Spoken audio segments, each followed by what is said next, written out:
అత్తమ్మ టీవీలో ఈరోజు రాడిష్ ఫ్రై ఎలా తయారు చేయాలో నేర్చుకుందాం. దీని తయారీకి కావాల్సిన పదార్థాలు: పసుపు చిటికెడు, రాడిష్ అంటే ముల్లంగి, దీన్నే మూలి అని కూడా అంటారు, అవి 1, మీడియం సైజ్ ఉల్లిపాయ 1,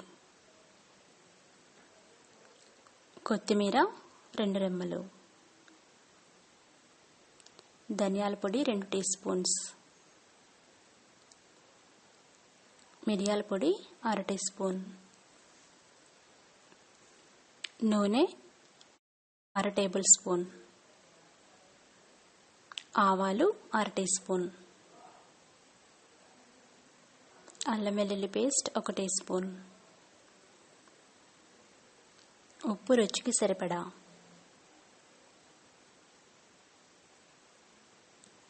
కారం 1 టీ స్పూన్.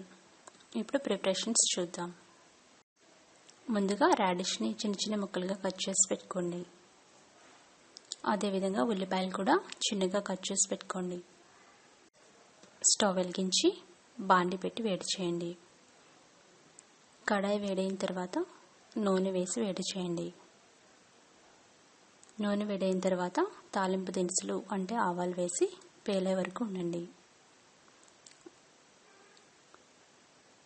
అవి పేలిన తర్వాత కొద్దిగా జీలకర్ర వేయండి. 2 నిమిషాల పాటు సిమ్లో పెట్టి ఫ్రై చేయండి. ఇప్పుడు ఉల్లిపాయ ముక్కలు వేయండి. ఇవి మెత్తబడేంత వరకు ఫ్రై చేయాలి. బాగా తిప్పుతూ సిమ్లో పెట్టి ఫ్రై చేయండి. ఇప్పుడు అందులో కొద్దిగా అల్లం వెల్లుల్లి పేస్ట్ వేయండి. అల్లం వెల్లుల్లి పేస్ట్ సిమ్లో పెట్టి వేయిస్తే మంచి వాసన వస్తుంది. ఇది పచ్చి వాసన పోయేంత వరకు వేయించండి. తర్వాత సన్నగా తరిగి పెట్టుకున్న రాడిష్ ముక్కలు వేయండి. వేసి బాగా ఫ్రై చేయండి. ఈ ముల్లంగి దుంపలు చాలా హెల్తీ కాబట్టి అప్పుడప్పుడైనా ఇలాంటి కూరలు వండుకుంటే ఆరోగ్యానికి ఎంతో మంచిది. తర్వాత అందులో పసుపు వేయండి. ఇప్పుడు కొద్దిగా మిరియాల పొడి వేయండి. ఇప్పుడు ధనియాల పొడి వేయండి.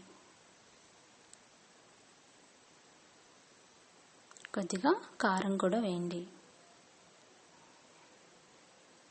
కొంచెం ఉప్పు వేసుకోండి. ఇవన్నీ వేసి బాగా కలపాలి.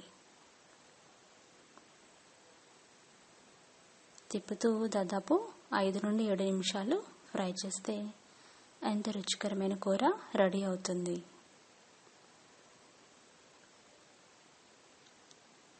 ఇవి మెత్తబడేంత వరకు ఫ్రై చేసుకోండి. ఇది సైడ్ డిష్ లాగా ఎంతో టేస్టీగా ఉంటుంది, అలాగే హెల్తీగా కూడా ఉంటుంది. అంతే, ఒక ప్లేట్లో తీసుకొని సర్వ్ చేసుకోండి. ఎంతో రుచికరమైన ముల్లంగి వేపుడు రెడీ అయింది. దీన్ని కొత్తిమీరతో గార్నిష్ చేసుకొని వేడివేడి అన్నంతో సర్వ్ చేసుకోండి. చారుకి, పప్పుచారుకి, సాంబార్కి సైడ్ డిష్ లాగా బాగుంటుంది. ఈ హెల్తీ అండ్ టేస్టీ డిష్ మీరు కూడా తయారు చేసుకొని ఫీడ్బ్యాక్ పంపించండి. మరికొన్ని రెసిపీస్కి అత్తమ్మ టీవీ సబ్స్క్రైబ్ కాగలరు. ధన్యవాదములు.